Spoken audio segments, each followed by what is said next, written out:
Good morning. Good morning, all. The UK and NATO nations meet today to ramp up our response to Russia's aggression. Putin's incursions into NATO territory are reckless, dangerous, and totally unacceptable. Deliberate or not, Putin is watching what we do. And Putin should be in no doubt. If NATO is threatened, we will act. And we must meet his escalation with our strength. And so today we are stepping up together.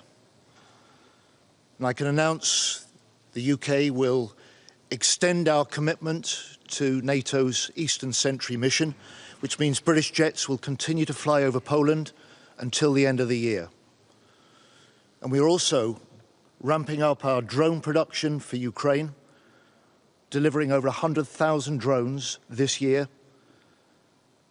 and jointly building new, improved interceptor drones with Ukraine. Putin seeks to test, to divide, to distract.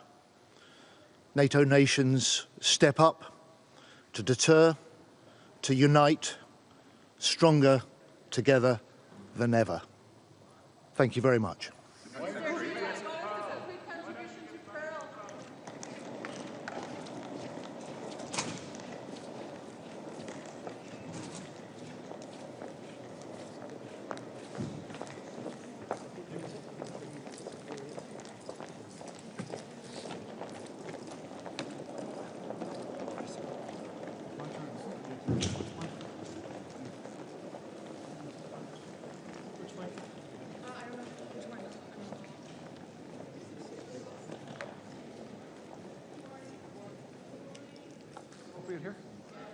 Good morning, everyone. Bonjour tout le monde. My name is David McGuinty. I'm Canada's Minister of National Defence. It's an honour to be back here at the gathering of ministers under the rubric of NATO. Canada remains firmly committed to NATO. The Prime Minister made an announcement some time ago to indicate Canada's commitment to the 2% target, a target we will meet 5 full years ahead of schedule, as we rebuild, rearm, and reinvest in Canada's Canadian Armed Forces. We're investing in our people, we're investing in our bases, we're investing in our equipment. But I want to also make it very clear, Canada is fully committed to the alliance. Canada is fully committed to Ukraine. And I'm looking forward to today's discussions. I think they will be productive at an important moment. It's a turning moment in that region, a turning moment for other parts of the world. Canada is no longer protected by its geography. Canada has a special responsibility, in particular with respect to the Arctic, something that we are addressing as we speak, making significant investments in our people and our infrastructure and our sovereignty there. So it's an important day today for us to gather again and take stock and address some of the important issues. Thank you very much for having me. Are there any questions? Yes. Ukraine. I'm looking forward to hearing what the United States has to say about further provision of equipment and sustainment of equipment in Ukraine. Canada was pleased to purchase one of the $500 million packages under the Pearl Initiative to provide the equipment that Ukraine obviously and desperately needs. So we'll see what the Americans have to say about that today. The Pearl is to make a difference for Ukraine. Can you explain, please? Again? How will this Pearl Initiative make a difference for Ukraine? It's a coherent approach to equipment that's required and available immediately, a list which is devised by the Ukrainians in conjunction with the Americans. It's a list of material which is available now. It's an important moment, so we believe one of the first 3 or 4 countries to commit and to invest this way. We believe this will have an immediate impact. That equipment is already beginning to flow. But the initiative is not picking up at the speed that the Americans had hoped. So how do you want to convince your European counterparts today to also invest more and purchase more through Pearl? We'll talk about that. I'm sure the presentation by Ukrainian military and other officials will help all of us better understand what the real situation is on the ground.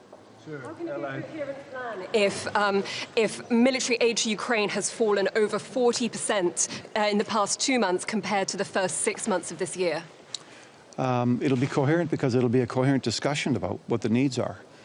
Let's hear. Let's see what our members have to say. What does coherent mean?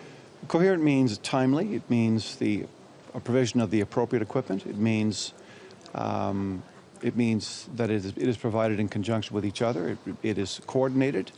It is directed at the right place, the right time, the right amount of material, the right material. Those are the conversations we'll have more today. Thank you very much. Merci.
Good morning, everyone. Today is a very important day for our collective defense and security.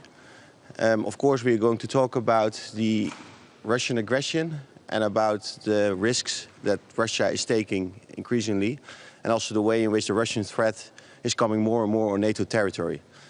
I was very proud that our Dutch F-35s were able to take out some Shahed drones in Poland, but of course, we also need to learn from this. F-35s are not the most efficient way to take out drones, and we should find much more effective ways in order to do that. I was in Odessa myself this weekend. I was at one of the command centers for counter-UAS operations, and I've seen how innovative and efficient Ukraine is doing this, and I think this is a shining example that we should learn from. One other thing that we learned from our F-35 deployments is the issues around regulation, which SACEUR has also identified more broadly speaking. And the term patchwork is used a lot, but that's also something that we ourselves experience with our different missions at the eastern flank. Now with the F-35s and later this year with integrated air and missile defense. So I think it is very important that we work on those regulations and make them more united. Second, our support to Ukraine, more important than ever. We see almost on a daily basis heavy air attacks on the energy infrastructure in Ukraine. Ukrainians told me last weekend that the upcoming winter is going to be the heaviest one so far. And I think we need to make sure that we keep a continuous flow of support to Ukraine. The Netherlands is doing more than ever.